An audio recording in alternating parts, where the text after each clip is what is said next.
my god, this is blurry. Much better now. Hey everyone, Ken's Wild here with Wild Child Horsemanship, and welcome back to our channel.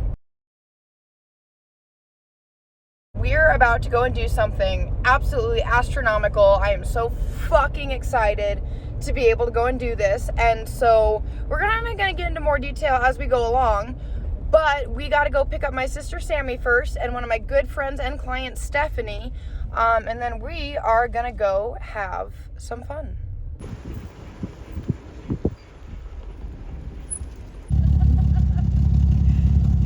So, alright, so now that the laughing fits have stopped, Stephanie briefly subsided. Briefly subsided. Sammy's back there picking up some things. And Stephanie's here, and we're gonna go pick up some horses that we're gonna be adding to the herd. So it's gonna be a very long drive, and we're gonna be out past dark, but it's probably for the best because then they're not like dying in the heat. So we're gonna have some fun and hope we don't die. So Stephanie and I were both looking for a specific kind of horse. I was looking for a horse for a client. Stephanie was looking for a horse for her and her daughter, and they were going to be project horses that we trained up and kind of just had fun with it together. So we ended up thinking we found these horses on the Navajo Nation Native American Reservation and left at 5 p.m. to make the 10-hour drive to do this. We might be a little crazy that we got there at like 11 o'clock at night, but that's horse people for you. We got there and realized that we were in for a really big project. This one right here was Steph's gelding. And we got here and we found out that these horses were severely emaciated. Please bear with me. Some of this content's going to be a little difficult to watch. And so the two individuals who were there to help us load the horses, come to find out they had actually gotten the horses out of the pasture earlier that day, put them in the trailer, and left them in that trailer all day. And then they forced these horses into our trailer, and it was very, very traumatic to watch, to be honest with you. This right here is the buckskin, and so this is the one that I ended up getting. He was advertised as a 3-year-old, and my goal was to train him up, get him started under saddle, and I had a very specific purpose for him. Come to find out, he was extremely, extremely emaciated. You can see right here, he doesn't want to load, and rather than just being gentle with it, they forced them both in there. And you can see here that they are both emaciated. You can't really see as much because it's dark, but we'll get you guys more pictures. Like, it was so bad the buckskin was having issues standing, and so we had to stop every 30 minutes on the drive home to give them a break and make sure they were upright. The 5-hour drive home ended up becoming more like a 7-hour drive because we kept stopping to check on them so much. And we dropped Stephanie and her horse off first. They live about an hour and a half away from Sammy and I. So we dropped off her guy, dropped her off, and then Sammy and I hit the road again so that we could get the buckskin home and get him settled as well. So it's like 4 in the morning. We just dropped off Stephanie's horse. And so now I've got this guy, and we have to make the hour-and-a-half drive back home so that we can unload this guy, go to bed, and start the day bright and early. We ended up going to pick up these horses, and then come to find out they were in a lot worse shape than we thought, and they treated them like dog shit. Like, you can see his hips are sunken in, his ribs, he's very scraggly. Yeah. Apparently they rounded him up on the res this morning, and then after they rounded him up on the res, they sat in a trailer all fucking day. So that's great. Sammy and I arrived to our house with the buckskin at roughly 6 o'clock in the morning, which was really rough because we have a full day of client horses and stuff we got to do today, and we're going to be doing it sleep deprived, so I apologize if I have repeated myself a few times within this video.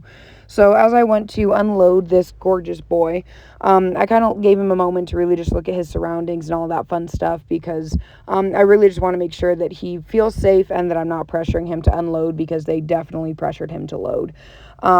And with that, they said he was halter broke, but they also said he was roughly 3 years old, and I don't think he's 3 years old at all. So what we ended up doing, because he ended up being extremely thin, we actually had a stall prepared for him and everything, but then when we actually saw him on the way home, we decided that it was going to be best to quarantine him. And so we have another pen. It was a temporary round pen that is completely separate from the stall so that he can't come in contact with any of the other horses, client horses, sanctuary horses, etc. That way we can really monitor him, and he's going to be in here for at least a few weeks until we can get the vet to come and check him out and make sure he's all right. And this pen is pretty spacious.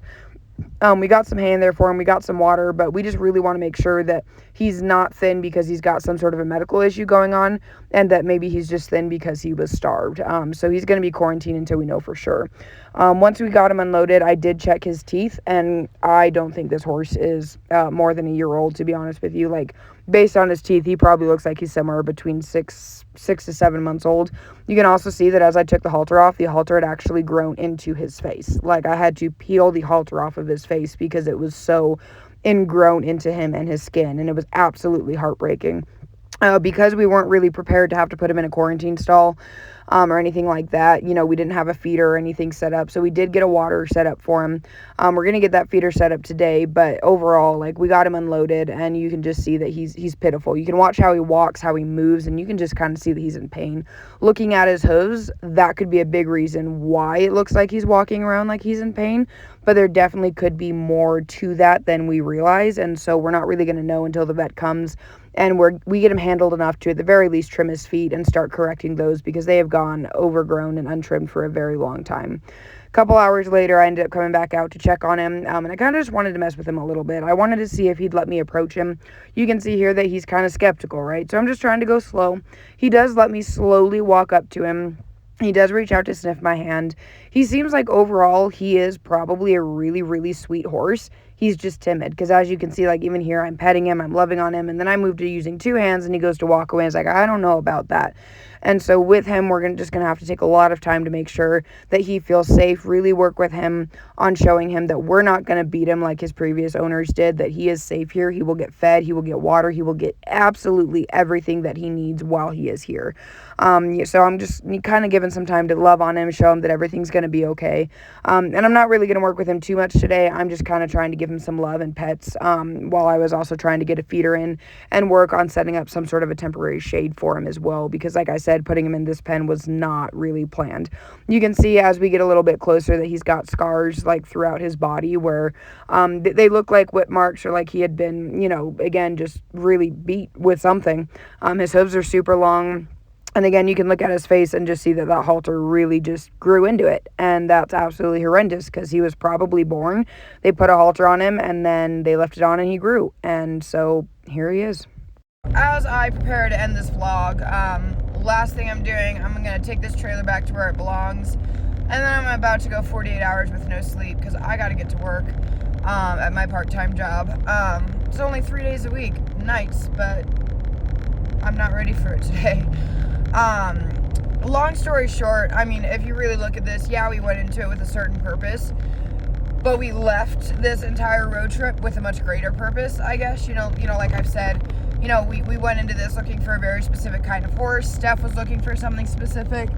I was looking for something specific, and that was what was marketed to us. And then we got there and we realized we were on a rescue mission. It wasn't just, let's do some horse shopping for some things that us or or friends of ours are looking for. It was, these horses are in desperate need of help. And so it was very good to get them out of there and now know that they're in safe places. We wish we could take them all, but unfortunately you can't save them all as much as we want to. But it was very heartbreaking to see the condition of the horses that we got, as well as the condition of the other horses as well.